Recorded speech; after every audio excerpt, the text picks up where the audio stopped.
Suspend करवाने की बात कही थी। इस बीच आईएएस दुर्गा शक्ति के निलंबन मामले में विपक्ष के हमले झेल रहे मुख्यमंत्री अखिलेश यादव को मुस्लिम धर्म गुरुओं का समर्थन मिला है। मौलाना खालिद रशीद फिरंगी महली ने सरकार के कदम को सही ठहराते हुए मस्जिद की दीवार बनवाने की मांग की है। दुर्गा शक्ति के निलंबन को लेकर बीजेपी ने यूपी सरकार के खिलाफ हल्ला बोल दिया है। पार्टी कार्यकर्ताओं ने गोरखपुर में धरना प्रदर्शन किया। बीजेपी सांसद योगी आदित्यनाथ ने दुर्गा का निलंबन वापस लेने की मांग की है। दुर्गा शक्ति मामले को लेकर के बीजेपी पूरे प्रदेश में हल्ला बोल रही है। मेरठ में भी बीजेपी नेताओं और कार्यकर्ताओं ने दुर्गा के समर्थन में प्रदर्शन किया और यूपी सरकार के खिलाफ नारेबाजी की। यूपी की तेज तर्रार आईएएस दुर्गा शक्ति नागपाल के निलंबन का राज खोलने वाली चिट्ठी भी सामने आ गई है। चिट्ठियों से खुलासा हुआ है कि 16 जुलाई, 18 जुलाई और 24 जुलाई की रात में दुर्गा शक्ति नागपाल ने अवैध खनन के खिलाफ छापेमारी की थी। माना जा रहा है कि इसी कार्रवाई से खनन माफिया दुर्गा से नाराज था।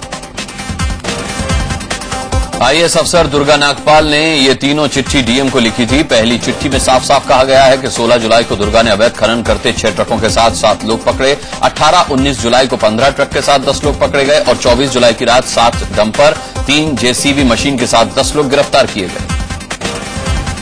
यूपी के नगर विकास मंत्री आजम खान ने आईएएस दुर्गा मामले पर रिपोर्ट बनाने वाले डीएम पर सख्त रुख अपनाया है। आजम खान ने कहा है कि इस मामले में मुख्यमंत्री को गलत रिपोर्ट देने और रिपोर्ट लीक करने वाले डीएम का भी निलंबन होना चाहिए। डीएम ने अपनी रिपोर्ट में दुर्गा को क्लीन चिट दे दी थी।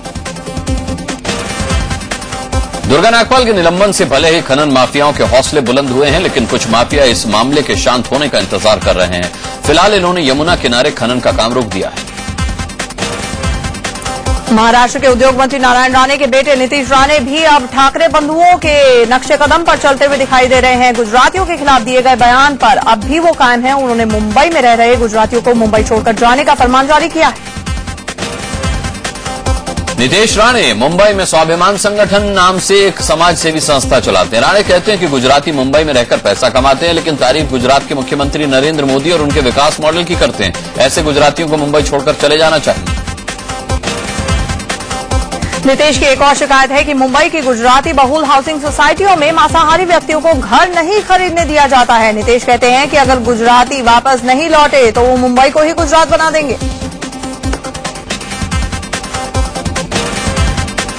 मुगल सराय गया रेल लाइन पर कल रात नक्सलियों का तांडव देखने को मिला। नक्सलियों ने गया के पास परैया स्टेशन के पास रेल लाइन को बम से उड़ा दिया और स्टेशन पर मौजूद एक केबिन को आग के हवाले कर दिया। रेल लाइन उड़ाने की वजह से गया से लेकर मुगल सराय तक हड़कंप मच गया। इस लाइन से गुजरने वाली कई ट्रेनों को रोक दिया गया। नक्सलियों ने झारखंड के चतरा में एक पेट्रोल पंप को निशाना बनाया है। नक्सलियों ने पेट्रोल पंप में विस्फोट करके दहशत फैला दी। नक्सलियों के बंद का चतरा में व्यापक असर देखा जा रहा है। जम्मू कश्मीर में एक बार फिर से भूकंप के झटके महसूस किए गए। रिक्टर स्केल पर इसकी तीव्रता 5.2 आंकी गई। भूकंप के चलते जम्मू के कई घरों में दरारें आ गई हैं। बीते 24 घंटे में दूसरी बार यहां पर भूकंप आया। रात करीब 3 बजे आए इस भूकंप का केंद्र किश्तवाड़ था। इससे पहले शुक्रवार सुबह करीब 8 बजे आए भूकंप का केंद्र भी किश्तवाड़ ही था। जम्मू कश्मीर के अलावा पंजाब और हिमाचल में भी भूकंप के झटके महसूस किए गए। पीएम कैंडिडेट के रूप में मोदी के नाम का ऐलान न होने पर कांग्रेस ने बीजेपी पर चुटकी ली है। कांग्रेस का मानना है कि बीजेपी का एक धड़ा मोदी के नाम पर सहमत नहीं है। भारतीय जनता पार्टी के भीतर एक बड़ा वर्ग उनके इस प्रस्ताव से असहमत है। इसलिए इशारों में तो बातें हो रही हैं, लेकिन खुल के कहने की हिम्मत नहीं हो रही। बीजेपी अध्यक्ष राजनाथ सिंह ने एक बार फिर कांग्रेस को ललकारा है। उन्होंने कहा है कि पीएम पद के लिए हमारा विकल्प साफ है, अब कांग्रेस की बारी है। राजनाथ ने कहा कि कांग्रेस बताए कि 2014 के लिए उनका पीएम कैंडिडेट कौन होगा। बीजेपी ने कांग्रेस पर इस बात को लेकर हल्ला बोलना शुरू कर दिया है कि वो अपने पीएम पद के दावेदार के बारे में स्पष्ट करें। एक कार्यक्रम में भाग लेने इंदौर पहुंचे नितिन गडकरी ने कहा कि बीजेपी में प्रधानमंत्री को लेकर बीजेपी के अंदर कोई घमासान नहीं है और साथ ही उन्होंने कांग्रेस पर हमला करते हुए यह भी कहा कि मध्य प्रदेश से कांग्रेस खत्म हो जाएगी। बीजेपी ने पीएम पद पर नेताओं को बोलने से मना किया, लेकिन बड़बोले शत्रुघ्न सिन्हा मानने को तैयार ही नहीं है। उन्होंने अब लालकृष्ण आडवाणी को प्रधानमंत्री पद का बेहतर उम्मीदवार बताया है। मध्य प्रदेश के मंदसौर में नितिन गडकरी ने इशारों इशारों में निशाना साधा। गडकरी ने कांग्रेस पर हमला करने के लिए खास शायराना अंदाज का सहारा लिया। शुक्रवार को गुजरात के मुख्यमंत्री नरेंद्र मोदी ने नागेश्वर धाम में वन महोत्सव का उद्घाटन किया। इस मौके पर मोदी ने यहां पर पूजा अर्चना भी की। जामनगर में मुख्यमंत्री नरेंद्र मोदी की सभा से पहले गुजरात फिल्म के गीतों पर जमकर ठुमके लगे। इस समारोह में मुख्यमंत्री नरेंद्र मोदी के अलावा 4 मंत्री और दर्जनों विधायकों के साथ कई अधिकारी भी शामिल होने वाले थे। संसद के मानसून सत्र से पहले स्पीकर मीरा कुमार ने आज एक सर्वदलीय बैठक बुलाई। संसद भवन में होने वाली इस बैठक में स्पीकर ने 5 अगस्त से शुरू हो रहे संसद सत्र के सुचारू तरीके से चलाने की अपील की। बैठक के बाद पीएम ने कहा कि सरकार हर मुद्दे पर चर्चा के लिए तैयार। आज वित्त मंत्री पी चिदम्बरम ने विपक्षी दलों के साथ बैठक कर सकते हैं। वो साल 2008 से राज्यसभा में लटके बीमा बिल को पास कराने को लेकर चिदम्बरम विपक्षी दलों से आम राय बनाने की कोशिश करेंगे। 2014 को ध्यान में रखते हुए बनी बीजेपी की चार्जशीट अगेंस्ट यूपीए कमेटी की पहली बैठक दिल्ली में हुई। आर्थिक मोर्चे पर केंद्र सरकार की नाकामी को लेकर उसे कैसे घेरा जाए, बैठक में इस बात पर चर्चा हुई। महाराष्ट्र के मुख्यमंत्री पृथ्वीराज चौहान ने कहा है कि आदर्श घोटाले की रिपोर्ट पर उनकी नजर बनी हुई है और जैसे ही एक्शन टेकन रिपोर्ट बन जाएगी उसे सदन में रखा जाएगा। बिहार विधानसभा का मानसून सत्र का खत्म होने के बाद मुख्यमंत्री नीतीश कुमार ने बीजेपी पर जमकर निशाना साधा है। नीतीश कुमार ने कहा है कि बीजेपी के नेता परेशान हैं और झूठ मूठ का हंगामा कर रहे हैं। केंद्र सरकार सीबीआई पर अपना नियंत्रण छोड़ने को बिल्कुल तैयार नहीं है। सुप्रीम कोर्ट में केंद्र सरकार ने हलफनामा दाखिल करके सीबीआई डायरेक्टर के सुझावों को सिरे से खारिज कर दिया। सीबीआई को स्वायत्त बनाने के लिए सीबीआई निदेशक ने कुछ सुझाव कोर्ट में दिए थे। केंद्र सरकार की तरफ से कार्मिक मंत्रालय ने सुप्रीम कोर्ट में 22 पन्नों का हलफनामा दायर किया है। सरकार ने सीबीआई डायरेक्टर के कार्यकाल को 3 साल करने और डायरेक्टर को और ज्यादा शक्ति देने का भी विरोध किया। सीबीआई पर केंद्र के हलफनामे में बीजेपी नेता रविशंकर प्रसाद ने यह कहा है कि उनकी पार्टी सीबीआई की आजादी के पक्ष में है। कानून मंत्री कपिल सिब्बल ने राजनीतिक दलों को आरटीआई से बाहर रखने के फैसले का बचाव किया है। सिब्बल ने कहा है कि सियासी दल निर्वाचन आयोग के प्रति जवाबदेह होते हैं और वो अनुदानों का खुलासा आयोग के सामने करते हैं। आरटीआई कानून पर सियासी दलों के इस रुख पर प्रशांत भूषण ने सवाल उठाए हैं। प्रशांत भूषण का कहना है कि सियासी दल जनता को ये नहीं बताना चाहते कि उनके पास पैसा कहां से आ रहा है। महाराष्ट्र के गृह मंत्री आर पाटिल को अपने बेतुके बयान पर सफाई देनी पड़ी है। सदन के अंदर पाटिल ने कहा था कि पुलिस वाले भ्रष्ट इसलिए हैं क्योंकि उनकी सैलरी कम है। डांस बार पर पाबंदी हटाने के सुप्रीम कोर्ट के फैसले के खिलाफ महाराष्ट्र सरकार अध्यादेश लेकर आएगी। गृह मंत्री आर पाटिल ने विधानसभा में कहा कि डांस बार किसी भी कीमत पर खुलने नहीं दिए जाएंगे। तेलंगाना के विरोध में आंध्र प्रदेश से आने वाले केंद्रीय मंत्री आज प्रधानमंत्री मनमोहन सिंह और कांग्रेस अध्यक्ष सोनिया गांधी से मिल सकते हैं। इससे पहले शुक्रवार को ये लोग कांग्रेस महासचिव दिग्विजय सिंह से मिले और इस्तीफे की पेशकश करके अपना विरोध जताया। आंध्र प्रदेश के मुख्यमंत्री किरण कुमार रेड्डी आज रायलसीमा और सीमांध्र के विधायकों के साथ बैठक करेंगे। बैठक में तेलंगाना मसले पर चर्चा की जाएगी। अलग तेलंगाना के फैसले को लेकर केंद्रीय मानव संसाधन विकास मंत्री पल्लम राजू ने इस्तीफे की पेशकश की है। फिलहाल पार्टी ने उन्हें अपने पद पर बने रहने को कहा है। अलग तेलंगाना राज्य के विरोध में सीमांध्र और रायलसीमा के 3 मंत्रियों समेत 10 विधायकों और 4 विधान पार्षदों ने इस्तीफा दे दिया है। इस्तीफा देने वाले मंत्रियों में गंता श्रीनिवास राव, इरासु प्रताप रेड्डी और टीजी वेंकटेश शामिल हैं। अलग गोरखालैंड राज्य की मांग को लेकर गोरखा जनमुक्ति मोर्चा ने आज से अनिश्चितकालीन दार्जिलिंग बंद बुलाया है। गोरखालैंड क्षेत्रीय प्रशासन के सीईओ और गोरखा जनमुक्ति मोर्चा के प्रमुख बिमल गुरांग पहले ही पद से इस्तीफा दे चुके हैं। दार्जिलिंग बंद के दौरान गोरखालैंड समर्थकों ने सड़कों पर उतरकर जोरदार प्रदर्शन किया। प्रदर्शनकारी शर्ट उतारकर सड़कों पर लेट गए और जमकर नारेबाजी की। अलग विदर्भ राज्य बनाने की मांग जोर पकड़ने लगी है। नागपुर में शुक्रवार को सैकड़ों लोगों ने सड़क पर उतरकर प्रदर्शन किया। बिहार के किशनगंज में भीड़ ने साइकिल चोरी करते हुए एक शख्स को पकड़ लिया और उसकी जमकर पिटाई कर दी। बड़ी मुश्किल से पुलिस उसे भीड़ के चंगुल से निकालकर थाने ले गई। वाराणसी में कांवड़ियों ने शुक्रवार की रात जमकर हंगामा किया और हाईवे पर खड़ी गाड़ियों में आग लगा दी। तेज आवाज में संगीत बजाने से रोकने पर इन कांवड़ियों ने हंगामा किया। दिल्ली के नरेला में एक स्कूल बस और स्कूल वैन में टक्कर हो गई। हादसे में 10 बच्चे घायल हो गए। सभी बच्चों को पास के अस्पताल में भर्ती कराया गया है। बताया जा रहा है कि वैन रॉन्ग साइड से आ रही थी जिससे दोनों में टक्कर हुई। गाजियाबाद में नीली बत्ती लगी इंडिका कार ने स्कूटर पर जा रहे 2 लोगों को टक्कर मार दी। इस हादसे में घायल हुए दोनों लोगों में से एक की हालत गंभीर बताई जा रही है। हरियाणा के सोनीपत में जीटी रोड पर हुए एक सड़क हादसे में 4 लोगों की मौत हो गई। हादसे में एक शख्स की हालत गंभीर है। बताया जा रहा है कि तेज रफ्तार से आ रही एक कार ने ढाबे पर खड़े एक ट्रक को पीछे से टक्कर मार दी। यूपी के बहरीच में हुए एक सड़क हादसे में 9 लोगों की मौत हो गई है, जबकि 4 लोग गंभीर रूप से घायल हो गए हैं। साइकिल सवार को बचाने के चक्कर में हादसा हुआ। मध्य प्रदेश के सतना में चित्रकूट के विधायक के छोटे भाई राजेश सिंह पर जानलेवा हमला हुआ है। भरहोत नगर कॉलोनी में मोटरसाइकिल से आए बदमाशों ने उन पर गोलियां चला दी। हमले में राजेश को गोली के कुछ छर्रे लगे। मध्य प्रदेश के भिंड में पीडब्ल्यूडी के एसडीओ पर वहां के एक ठेकेदार ने पत्थरों से जानलेवा हमला किया है। इस हमले में एसडीओ बुरी तरह से घायल हो गए हैं। उन्हें अस्पताल में भर्ती कराया गया है। घटना के बाद आरोपी ठेकेदार फरार है। मुंबई पुलिस ने टेक्सटाइल टाइकून अभिषेक पोद्दार की पत्नी और सियाराम सिल्क घराने की बहू बिहारी पोद्दार को ज्वेलरी तस्करी के आरोप में गिरफ्तार किया है। जम्मू के बारामूला में पुलिस ने कोकेन से भरा एक ट्रक जब्त किया है। ट्रक में भरे कोकेन की कीमत 10 करोड़ रुपए बताई जा रही है। पुलिस के मुताबिक कोकेन पीओके से लाई जा रही थी। छपरा मिड डे मील कांड में दोषी प्रिंसिपल मीना कुमारी की जमानत अर्जी सीजेएम कोर्ट ने खारिज कर दी है। मीना कुमारी ने अपने वकील के जरिए शुक्रवार को कोर्ट में जमानत के लिए अर्जी दी थी। विश्व मानव जागरण मंच ने छपरा के धर्मास्ती गांव में पीड़ित परिवारों को इंसाफ दिलाने के लिए आंदोलन का ऐलान किया है। मिड डे मील खाकर 23 बच्चों की मौत हो गई थी। शुक्रवार को उन बच्चों को श्रद्धांजलि देने के लिए एक सर्वधर्म प्रार्थना सभा भी की गई। बिहार के सीतामढ़ी में एक सरकारी स्कूल में लगे हैंड पाइप का पानी पीने से 100 से ज्यादा बच्चे बीमार पड़ गए। सभी बच्चों को अस्पताल में भर्ती कराया गया है।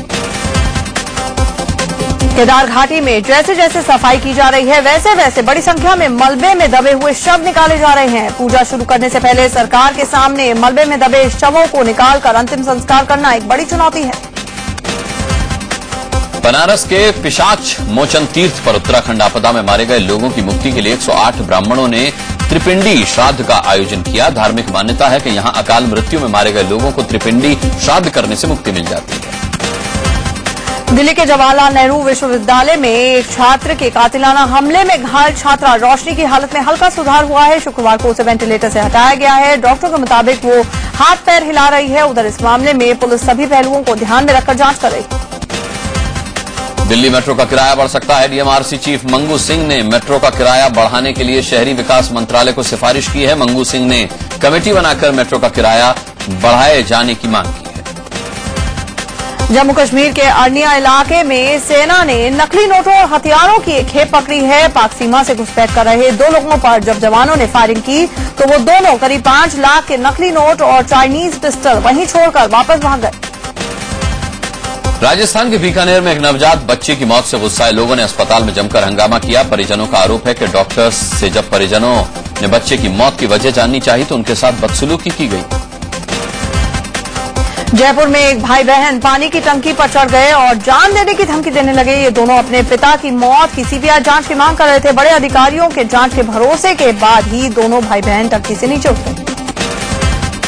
बिहार में बिजली की समस्या पर सीएजी की रिपोर्ट चौंकाने वाली है। इस रिपोर्ट के मुताबिक बिहार में पुलिस के लगभग 300 अधिकारी मुफ्त में बिजली इस्तेमाल करते हैं। ये पुलिस अधिकारी रौब दिखाकर कभी बिजली बिल जमा नहीं करते। मध्य प्रदेश के जबलपुर हाईकोर्ट ने मुन्ना महाराज हत्याकांड मामले में नरसिंहपुर जिला अदालत में चल रही सुनवाई पर फिलहाल रोक लगा दी है। पूर्व महापौर कल्याणी पांडे की याचिका पर हाईकोर्ट ने फैसला सुनाया है। कल्याणी पांडे ने मुन्ना महाराज हत्याकांड की सीबीआई जांच की मांग की। दिल्ली के मानसरोवर पार्क इलाके में यूनियन बैंक के एटीएम में पैसा डालने आई कैश वैन से बदमाशों ने 35 लाख रुपए लूट लिए। 3 हथियारबंद बदमाश वैगनार गाड़ी से आए थे। यूपी के कानपुर में कच्चा बनियान गिरोह ने एक घर में घुसकर जमकर लूटपाट की है। बदमाशों ने परिवार के लोगों को बंधक बना लिया और विरोध करने पर उनके साथ मारपीट भी की। मथुरा में भी कच्चा बनियान गिरोह का तांडव सामने आया है। यहां 4 अलग अलग जगहों पर इस गिरोह ने लूटपाट की है। दिल्ली पुलिस की क्राइम ब्रांच ने पुलिस की वर्दी पहनकर ठगी करने वाले गिरोह का पर्दाफाश किया है। पुलिस ने गिरोह के 2 सदस्यों को गिरफ्तार किया। हरदोई में झूठी इज्जत की खातिर एक पिता ने अपनी बेटी के साथ उसके पति की भी हत्या करवा दी। 1 साल पहले दूसरी जाति के लड़के से शादी करने से नाराज घरवालों ने इस वारदात को अंजाम दिया। यूपी के हमीरपुर में एक लड़का कोमा में जिंदगी और मौत के बीच झूल रहा है। बताया जा रहा है कि इस लड़के को उसकी प्रेमिका के घरवालों ने बुरी तरह से पीटा और उस पर तेजाब डालकर जलाने की कोशिश की। बेंगलोर में पुलिस ने एक एनजीओ की मदद से 11 नाइजीरियन लड़कियों को मानव तस्करी के आरोप में गिरफ्तार किया है। ये लोग एक सेक्स रैकेट का हिस्सा भी थे। नोएडा के सेक्टर 62 में एक मल्टीनेशनल कंपनी में बम की खबर से रात भर अफरा तफरी मची रही। कई घंटे एक सेक्स रैकेट का हिस्सा भी थे। नोएडा के सेक्टर 62 में एक मल्टीनेशनल कंपनी में बम की खबर से रात भर अफरा तफरी मची रही। कई घंटे तक डॉग स्क्वाड और बम निरोधक दस्ते की टीम बम तलाशने की कोशिश करती रही, लेकिन खबर अफवाह ही निकली। झारखंड की महिला हॉकी खिलाड़ियों के साथ दुर्व्यवहार का मामला सामने आया है। अंडर 14 महिला फुटबॉल टीम की कप्तान ने बताया कि जब वो और उनकी साथी खिलाड़ी जन्म प्रमाण पत्र बनवाने गई तो उन्हें पीटा गया और झाड़ू लगाने को मजबूर किया गया। पाकिस्तान जेल में कैदियों के हमले में मारे गए सरबजीत सिंह की बेटी को पंजाब सरकार ने नायब तहसीलदार बना दिया है। शुक्रवार को स्वप्नदीप कौर को पंजाब के सीएम प्रकाश सिंह बादल ने नियुक्ति पत्र सौंपा। लंदन में विंबलडन फाइनल में टॉस करने के बाद मिर्जापुर की पिंकी वापस अपने गांव लौट आई है। लंदन से लौटने के बाद भी पिंकी की जिंदगी में कुछ नहीं बदला। उसका परिवार आज भी गरीबी में ही जी रहा है। बिहार के 2 लड़कों ने फेसबुक की तर्ज पर जंपबुक नाम की सोशल वेबसाइट बनाई है। इसकी खासियत है कि इसमें IQ test, market place, online quiz test, group video chat सहित तमाम ऑप्शंस मौजूद हैं। गुजरात में लगातार हो रही बारिश से जनजीवन अस्त व्यस्त हो गया है। राजधानी अहमदाबाद बारिश से बुरा हाल है। यहां सड़कें पानी से लबालब भरी हुई हैं। सुबह हुई जोरदार बारिश से अहमदाबाद के कई इलाके जलमग्न हो गए हैं। सड़कों पर घुटनों भर तक पानी भर गया है। यूपी के वाराणसी में गंगा के उफान से बाढ़ जैसे हालात पैदा हो गए हैं। यहां गंगा नदी खतरे के निशान से ऊपर बह रही है। सारे गंगा घाट डूब चुके हैं। कानपुर के बिठूर में उफनती गंगा का कहर देखने को मिल रहा है। बिठूर के 6 गांव बाढ़ के पानी की वजह से डूबने की कगार पर हैं। यहां रहने वाले हजारों लोग पलायन करने के लिए मजबूर हैं। गंगा नदी बिहार में भी अपना कहर बरपा रही है। खगड़िया जिले के कई पंचायतों के पानी में जलमग्न होने की खबर है। लोगों के घरों में पानी घुस चुका है। बिहार के छपरा जिले में सोन और सरयू नदी का बढ़ता जलस्तर लोगों के लिए मुसीबत बन गया है। सारण इलाके के सदर और रिवलगंज प्रखंड में पानी घुसा है। भारी बारिश के चलते खंडवा में भी नर्मदा नदी खतरे के निशान से ऊपर 3 मीटर ऊपर बह रही है। मोरटक्का पुल पर 2 फीट ऊपर बह रहे पानी के चलते खंडवा इंदौर मार्ग बंद हो गया है। मध्य प्रदेश के बुरहानपुर में ताप्ती नदी उफान पर है। ताप्ती का जलस्तर पिछले 24 घंटे से लगातार बढ़ता चला जा रहा है। प्रशासन ने एहतियातन निचले इलाकों को खाली करवा लिया है।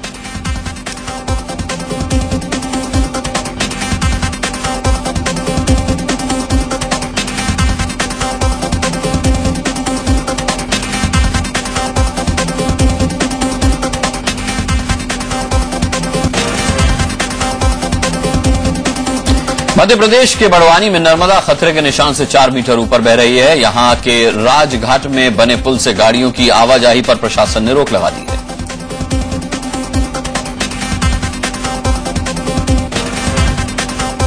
उत्तरकाशी के कोटी धराना गांव में बादल फटने से हालात बदतर हो गए हैं। 30 जुलाई की रात यहां पर बादल फटने के बाद ग्रामीणों की जमीन बह गई थी।